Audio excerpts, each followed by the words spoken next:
Salut à tous, on se retrouve pour le petit résumé du match 1 du coup dans un premier temps. Du coup j'ai gagné, il a pas attaqué. Il a mis des défenses assez sympas, GG, Padmé, Motma, Full Relic, enfin sauf le Droid K. En bas il avait mis Sagas et CGO. Et derrière des FO et des BH je crois, voilà j'ai tout passé en un. Et puis là c'était vraiment la petite surprise. Voilà, il avait pas mis de défense de vaisseau, donc je pense que c'est aussi pour ça qu'il a pas attaqué. Et puis sinon, il était un peu ennuyé, je pense, par mon SE vu qu'il avait JML. Et donc le deuxième match qui est assez intéressant, c'est qu'il a un JMK. Malheureusement, il l'a pas posé en défense. Donc il a mis une team NUT, une team FO. Donc on peut voir qu'il est pas trop loin à mon avis pour SLKR non plus. Une CLS, une reste de booze nécessaire pour JMK et une Grievous. Donc comme d'hab, hein, on va faire les petits NS contre Grievous pour commencer.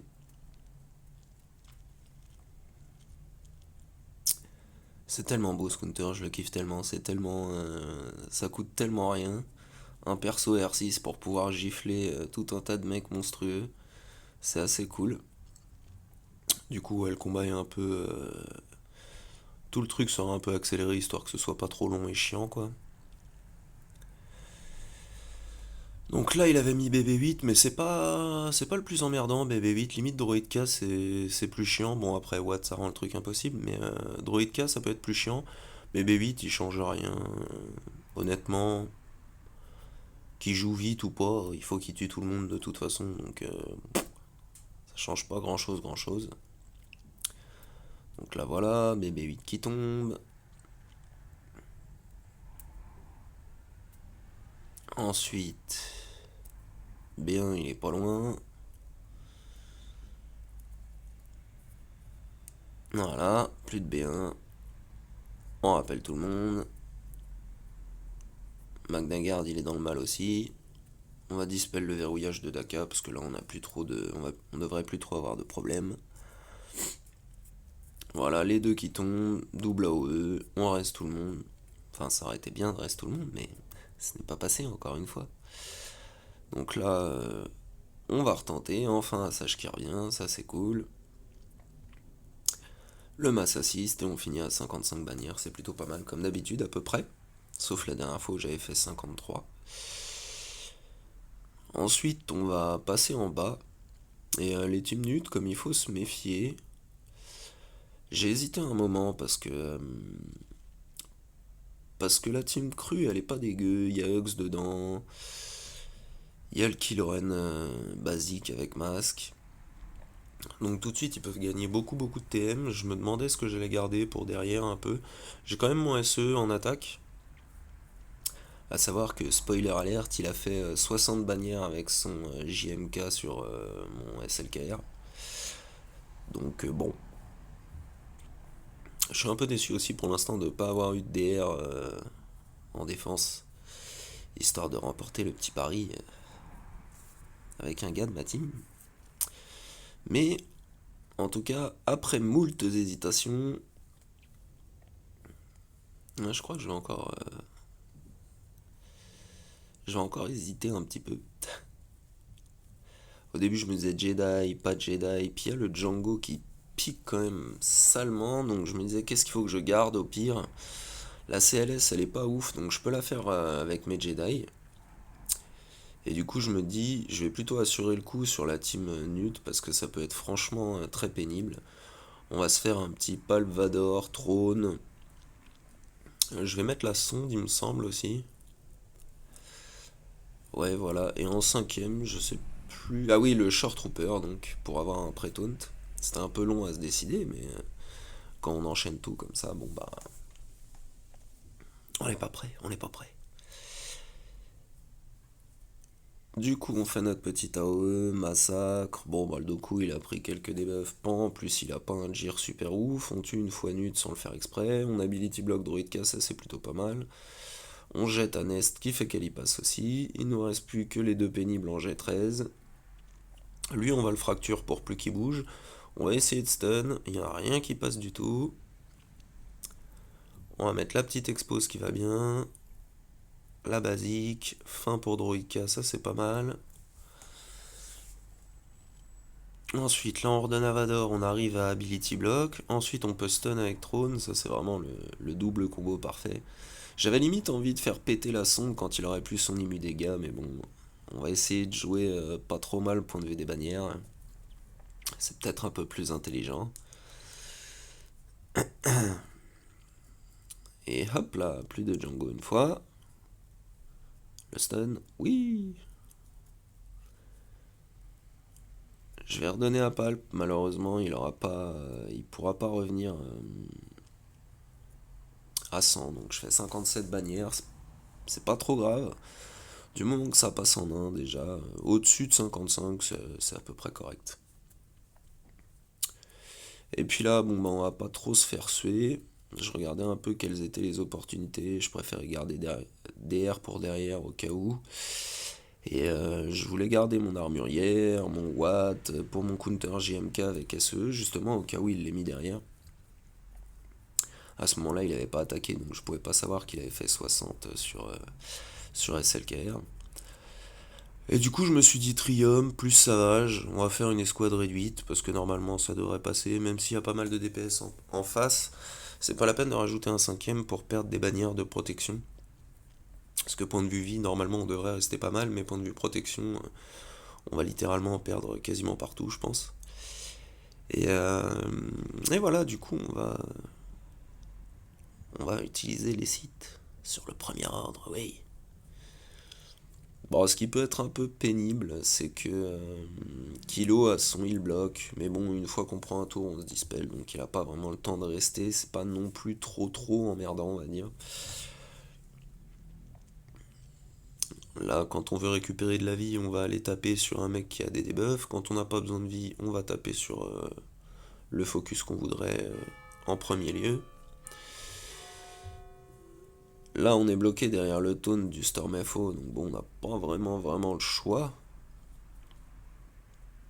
Ce qui est bien, c'est que Traya peut redonner les debuffs qu'elle a, donc ça c'est assez cool sur sa basique, elle refile les trucs. Tiens, Calo, tu m'en as mis plein sur la tronche, eh ben allez, vas-y, prends ça maintenant. Du coup, ça nous a permis de briser le Storm assez vite, ce qui est pas mal. Ensuite, on se fait l'officier, on va se faire le Killoren là-bas parce c'est celui qui peut être le plus pénible. Bon bah le Hux après, fin, hein.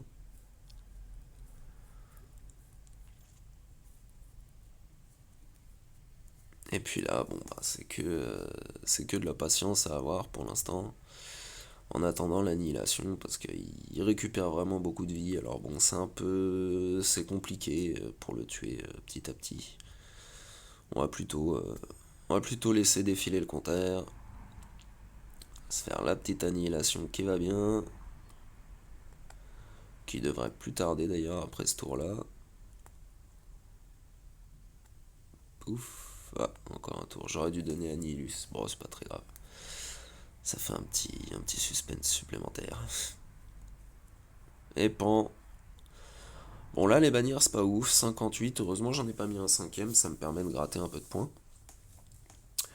Et du coup on peut voir derrière, bon derrière il a ses toutes petites NS et son espèce de team chelou avec l'autre naze de Bo-Katan là.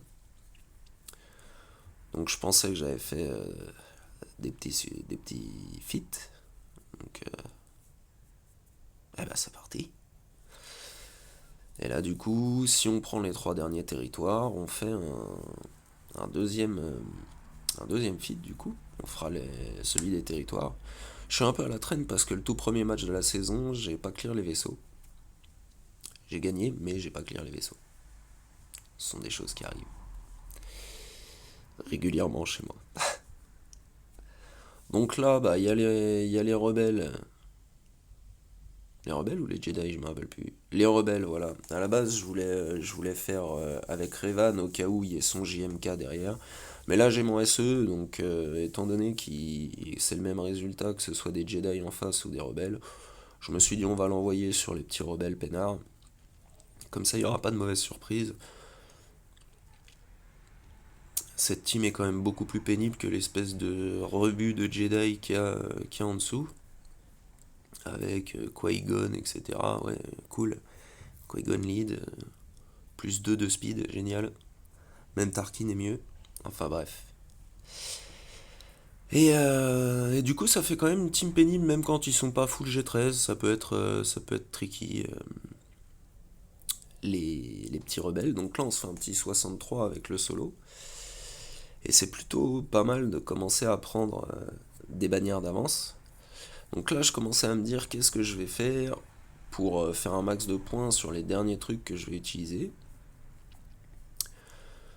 Donc, il me reste les NS, donc il me reste mes IT, ça c'est pas mal. Il me reste mes Jedi, il me reste DR, il me reste de quoi faire. Il me reste Nest, il me reste l'armurière, il me reste pas mal de trucs. Donc là, on va juste commencer par les petites sœurs de la nuit, on va y aller à 3. On va voir qu'elles ont quand même réussi à jouer, enfin Dakar a réussi à jouer, ce qui est... c'est pour ça que j'aime pas trop y aller vraiment à 3. Je préfère 4 encore avec les IT parce que ça peut être vite tricky. Les miens ont pas beaucoup d'attaques, alors c'est pour ça qu'il faut vraiment qu'ils enchaînent les tours. Donc il reste Bo-Katan. Et puis au début, je me disais, je vais rajouter Watt avec la Nest. Puis je me suis dit quand même, Bo-Katan, les autres, ils sont vraiment explosés. Est-ce qu'il y a vraiment besoin de Watt? Normalement, non. On va voir si la Bo-Katan peut faire du mal. Bon, déjà, l'armure shred de Sabine, c'est pas terrible. On a le Mando en moins, ça c'est parfait. La petite esquive de Bo-Katan, ça c'est cadeau. Sabine en moins.